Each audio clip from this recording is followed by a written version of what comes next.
When someone says, "Don't corrupt," then they say, "We just want peace." الرحمن الرحیم۔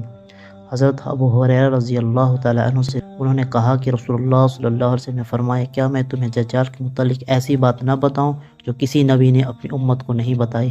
وہ یقینی طور پر کانا ہوگا، اس کے ساتھ جنت اور جہنم کے مانند دو جگہ سامنے آئے گی، جس کے بارے میں وہ کہیں کہ جنت ہے، وہ اصل میں جہنم ہوگی۔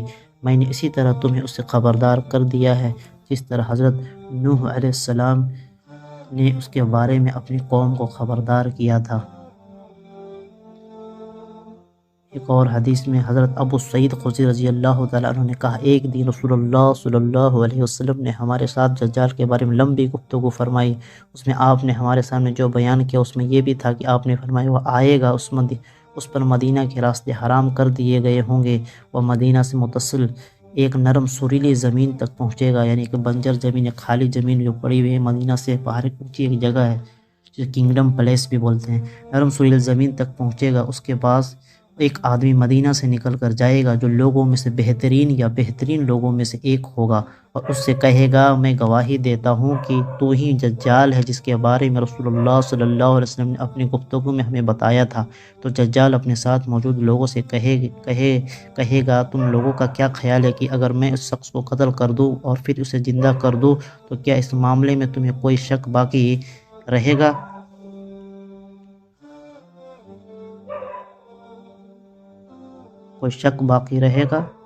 وہ کہیں گے کہ نہیں، وہ اس شخص کو قتل کرے گا اور دوبارہ زندہ کر دے گا۔ جب وہ اس شخص کو زندہ کرے گا تو وہ اس سے کہے گا، اللہ کی قسم تمہارے بارے میں مجھے اب سے پہلے اس سے زیادہ بصیرت کبھی حاصل نہیں تھی۔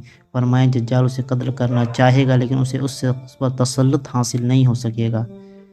دجال اسے قتل کرنا چاہے گا لیکن اسے اس شخص پر تسلط حاصل نہیں ہو سکے گا۔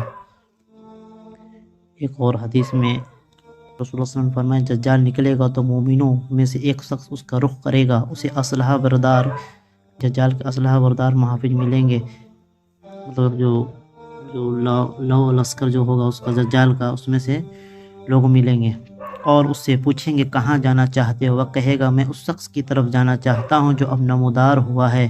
وہ اس سے کہیں گے، کیا تم ہمارے رب پر ایمان نہیں رکھتے ہو؟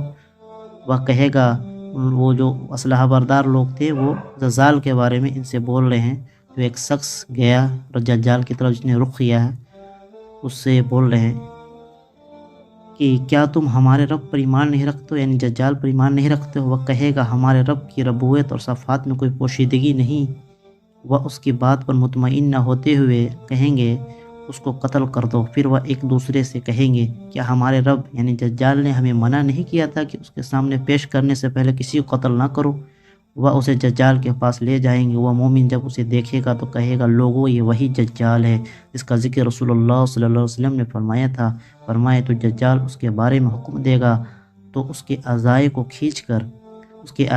کھینچ کر باندھ دیا جائے گا۔ پھر وہ کہے گا، اسے پکڑو اور اس کا سر اور منہ توڑ دو، تو مار کر اس کا پیٹ اور اس کی کمر چوڑی کر دی جائے گی۔ فرمایا پھر وہ دجال کہے گا، کیا تم مجھ پر ایمان نہیں لاؤ گے؟ فرمایا تو وہ کہے گا، تم جھوٹے بناوٹی مسیح ہو۔ تو وہ کہے گا، جس کو باندھ دیا گیا اور اس کو مار کر اس کی کمر اور پیٹ چوڑی کر دی گئی، وہ کہے گا کہ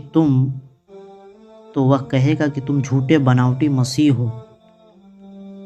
فرمایا پھر اس کے بارے میں حکم دیا جائے گا تو اس کی پیشانی سے اسے آری کے ساتھ چیرا جائے گا، یہاں تک کہ اس کے دونوں پاؤں الگ الگ کر دیے جائیں گے۔ فرمایا پھر دجال دونوں ٹکروں کے درمیان چلے گا، پھر اس سے کہے گا، کھڑے ہو جاؤ، چنانچہ وہ سیدھا کھڑا ہو جائے گا۔ فرمایا وہ پھر اس سے کہے گا، کیا مجھ پر ایمان لاتے ہو؟ وہ کہے گا، اس سب کچھ سے تمہارے بارے میں میری بصیرت میں اضافے کے سوا اور کچھ نہیں ہوا۔ فرمایا پھر وہ شخص کہے گا، لوگوں یہ دجال اب میرے بعد لوگوں میں سے کسی کے ساتھ ایسا نہ کر سکے گا۔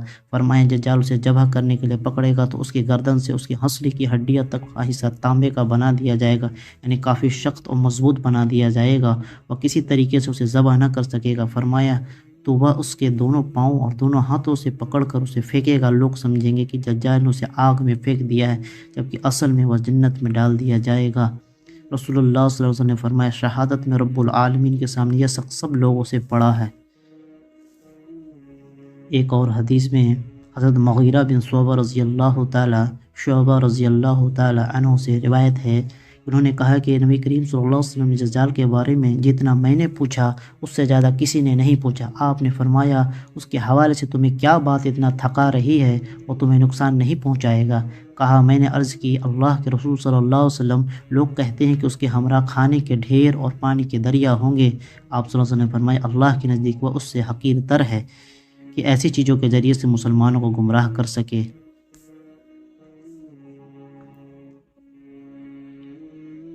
تو اللہ کے نزدیک یہ سب چیز حقیر تر ہے۔ ایک اور حدیث میں حضرت مغیرہ بن شعبہ رضی اللہ تعالیٰ عنہ سے روایت کی، نبی صلی اللہ علیہ وسلم دجال کے بارے میں جتنا میں نے پوچھا اس سے زیادہ کسی نے نہیں پوچھا۔ آپ نے فرمایا تمہارے سوال کا سبب کیا ہے؟ کہا میں نے عرض کی کہ وہ لوگ کہتے ہیں کہ اس کے ہمراہ لوگ کہتے ہیں کہ اس کے ہمراہ روٹی اور گوشت کا پہاڑ اور پانی کا دریا ہوگا، mountain of breads meats, mountains of water, پانی کا دریا ہوگا۔ فرمایا وہ اللہ کے نزدیک اس سے زیادہ حقیر ہے، وہ اللہ کے نزدیک اس سے زیادہ حقیر ہے،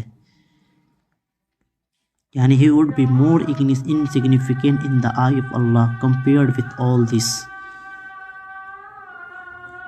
اللہ تعالیٰ ہمیں اس بڑے فتنے سے حفاظت عطا فرما، ہمیں سورہ کہف کی ابتدائی 10 آیت اور آخری 10 آیت پڑھنے کی توفیق عطا فرما، اور انشاءاللہ ملتے ہیں پھر نیکسٹ ویڈیو میں اسی طرح دجال کا سیریز کے ساتھ۔ السلام علیکم۔